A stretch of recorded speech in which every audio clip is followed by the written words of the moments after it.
Good morning and welcome to the Loti Lounge. I am Lotus Libra, and this morning I want to come to you and just talk to you about pride. As we all know, the month of June we celebrate LGBTQ plus pride, but in the month of June we also celebrate Juneteenth, which allows us to celebrate our Black pride. And so this morning I just want to share with you guys, or whenever you watch this, I want to share with you guys my coming out story.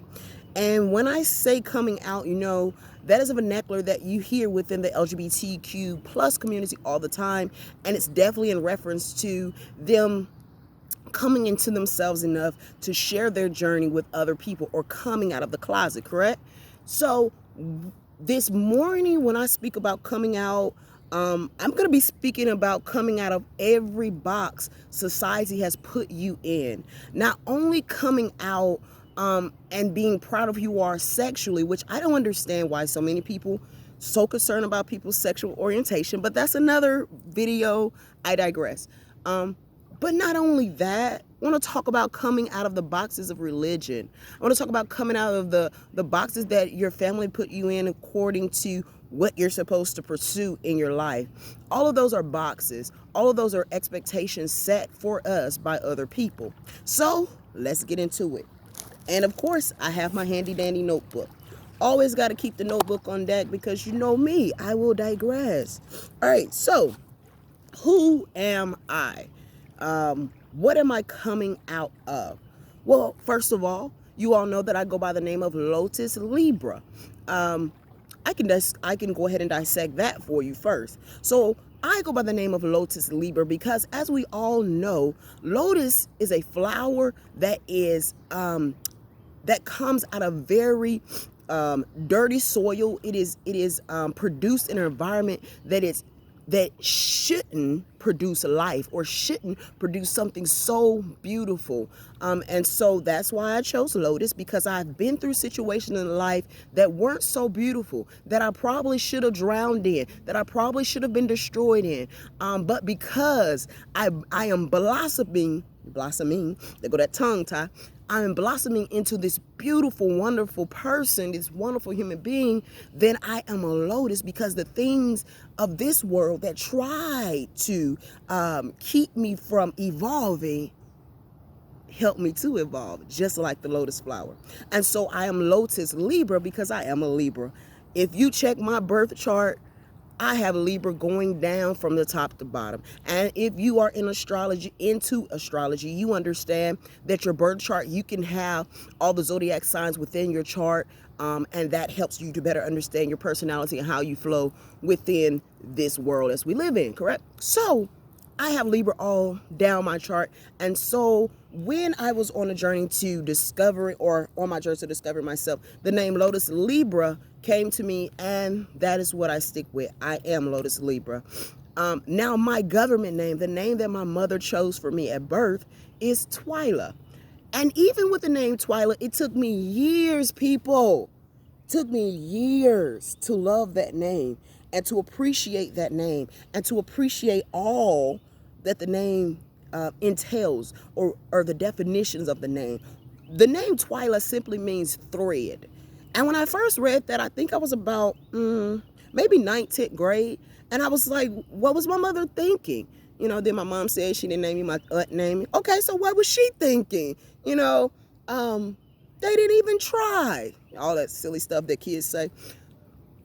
Well, as I got older, I realized, and I really just realized recently on my journey, that thread is when you bind something, you use thread, to bind something together, to pull something together.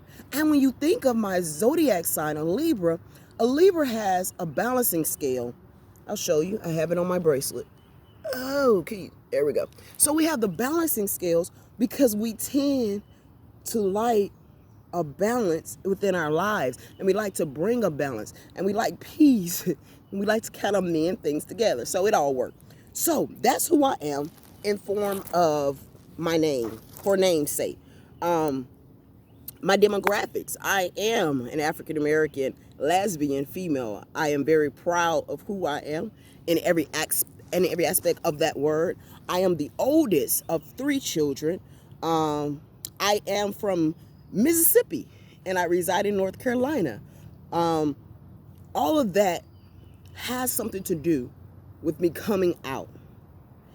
And I say that because in Mississippi, you don't have the support that you need to walk in your authentic self. Not only is it hard to receive that support from your family, I'm definitely going to talk about that, but it's also hard to receive that support from within the community at large. There aren't many avenues for a child experiencing different sexual desires in Mississippi at that time. Now I'm not for sure what's available, to be quite honest. But it wasn't available, okay? So my coming out story starts at the age of about 13. And at 13, most children began to explore sexually. And when I say they explore sexually, parents, please don't be naive and think your children aren't exploring sexually if they're 13, 14, 15. I have a 10-year-old son, and we have very, very transparent conversations. And some people probably wouldn't agree with my styling. But what I understand with growing up in so many different closets is what I don't expose him to, the world will expose him to. And because the world exposed him to it and I didn't, he may have a fear to come to me to get information or get clarity about what the world has showed him. So me me growing up in an environment where I didn't have that at 13, when I first began to I had just thoughts, every desire starts with a thought. So I just began to have thoughts for me, I thought it was early because I am from a very religious background. I'm going to talk about that too if I have time. Very religious background. So for me at 13 years old, having desires for the same gender, I thought I was losing my mind.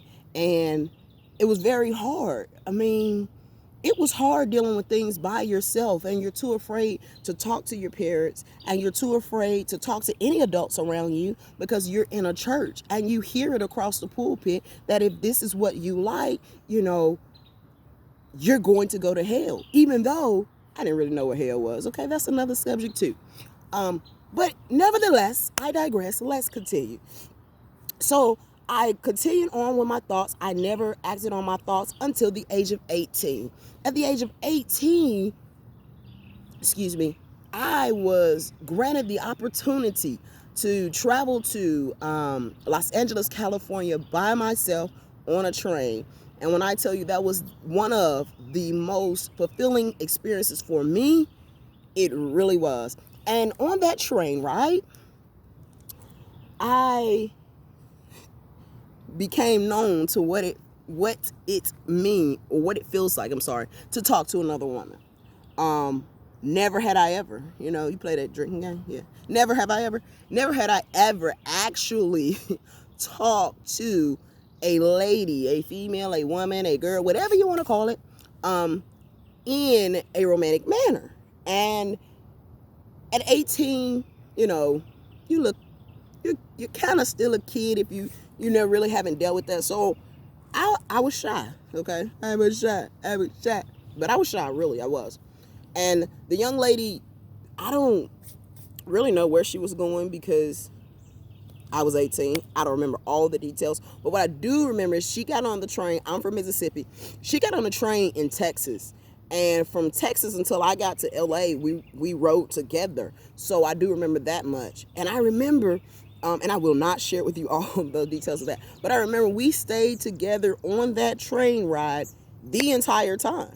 And that was so refreshing to my soul. Like, my soul felt so alive in that moment.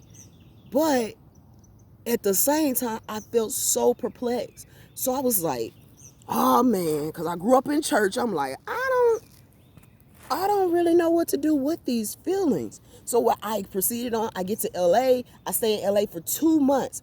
And in those 2 months, I tried out my first relationship because, of course, the young lady on the train, it wasn't going to work. I didn't know anything about her, okay? Wasn't trying to get to know her. I was really just excited to go to where I was going, but it was nice to have someone with you. So then get to LA, meet a young lady, have a 2-month relationship. When I get back to Mississippi, well, before I left, I told her, listen, let's let you know how my life really go, and just have to be real and let her know that, hey, I'm in the closet. And I stayed in the closet, people, for an additional 3 or 4 years. When I got back home, I began to live a double life. I would date females on the side, and I would date men on the side. And when I say date men, y'all, I really didn't date men. So this is how that went for me. I would find a guy that really didn't need that much time. He didn't always want to go places. And I would just every now and then text him. And that was solely because you get tired of hearing people say, as you get older, because I got about 21 and I didn't have a real boyfriend. And so I heard my distant family say stuff like, Twyla, when you going to have some children and all this, so I didn't know how to deal with that. So proceed on throughout my life living a double living a double life, okay? Living a double life. And from that, I went into ministry, living a double life. And at the age of 23, I got sick of it. And I finally went to my mother, and I told my mother. My mom told me it was a phase. I don't know how long this phase gonna last for her, but okay. And then I went to my pastor. I did. Now here is what really, really, really, really confused me for a very long time. When I went to my pastor at the time, he said, I know. You what? What you mean you know? Like you weren't gonna talk to me about what you know? He says, I know. God been showed me this. He said, I was just waiting for you to come and tell me. Excuse me, sir? What does that mean? What does it mean that God showed you something and you were just waiting on me? You didn't think that what God showed you, I didn't need to know it? Like it would have helped me? But anyway, I digress. Anyway, so he said it, whatever. So because I grew up in a very religious state of mind, God already did. But anyway, religious state of mind, y'all, I didn't know what to do. I left the ministry. I left church for a while. And then I began to play the back and forth game, okay? And this is where I'm getting to when I say step out of all of the closets, okay? It is the end of Pride Month, but it is not the end of being pride. It's not the end of showing pride for who you are. Every day I get out of my bed and I get out into the world and I walk in pride. I walk in pride not only for my sexual orientation, like I said, but because of my race and all of the foolishness of the world, I have to stand and I have to walk in pride. Ha, ha, ha, ha, ha. Because I have had some mental challenges, I have to stand up. That's why I wear a shirt and rings and things to help me understand I am enough. Regardless of what the world tells you about yourself, you are enough just the way you are. Embrace yourself. Love yourself. Because at the end of the day, people will always, I felt that, I had to do that, they will always find a box to put you in. Always. But you have to make the decision. You have to make the conscious decision not to allow people to put you in a box. Not to put yourself in a box. Because you can write your future. Whatever it is that you decide you want to be, you have the power within yourself to do that. But it takes work. And it takes courage. See, people always think when you have courage, you're not going to be afraid. But my friend, courage is just that. Yes, you know what? I'm going to be real with y'all. I didn't even want to make this video. That's why on June 30th, I'm just not making it properly. But I had a little fear. But courage says, even though I have fear, in the midst of that, I'm going to push forward.